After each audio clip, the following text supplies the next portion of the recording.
Bakit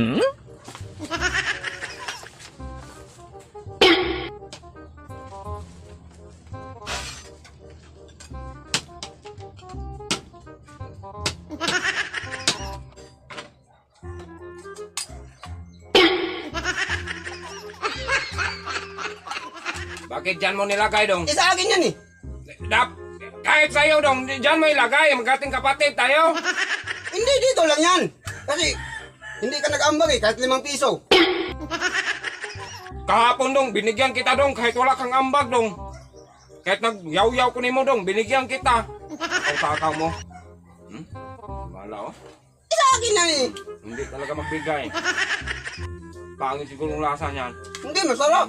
Ewan ko kung saan mo yan na bili. Doon sa merkado. Doon sa merkado niya. Amoy pa lang oh. Pangit siguro ang lasa niya, patikim nga. Kunti lang. Hindi. Sa akin yan eh. Kunti lang. Para malaman kung anong lasa niyan. Sa akin nga eh. Hindi ka nag-ambag eh.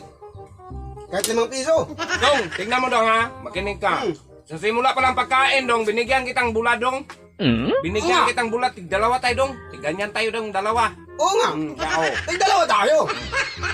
Nagkuha ka ng anong klaseng pagkain yan siguro? Corn beef. Corn beef. Ano yung ng corn beef? Yung nasa lata. Yung ano. Lata. Yun nga pa, magtikim nga Hindi. ako ng konti kung anong lasa niyan. Sa akin yan eh. Akin. Hindi ka nag-ambag kahit 5 piso. Kapag makapira ako dong, wag talaga ka manghingi ng tuyo dong. Magbili ako ng 5 gram dong. Hindi talaga ako mahingi. Ay, sa akin na yung tuyo mo. Hindi pwede. Hindi ka man magbigay niyan. Ihati tayo sa tuyo. Kanina dong, magnakain tayo, binigyan kita dong. Tig-dalawa tayo, ganyan. Tapos ngayon, pagkakuha ka ng corn beef. Pangit siguro ang lasa niyan, kaya hindi ka magbigay. Hindi, masarap yan eh. Masarap yan. Kaya nga, ibigay ko yan sa'yo, dalawa.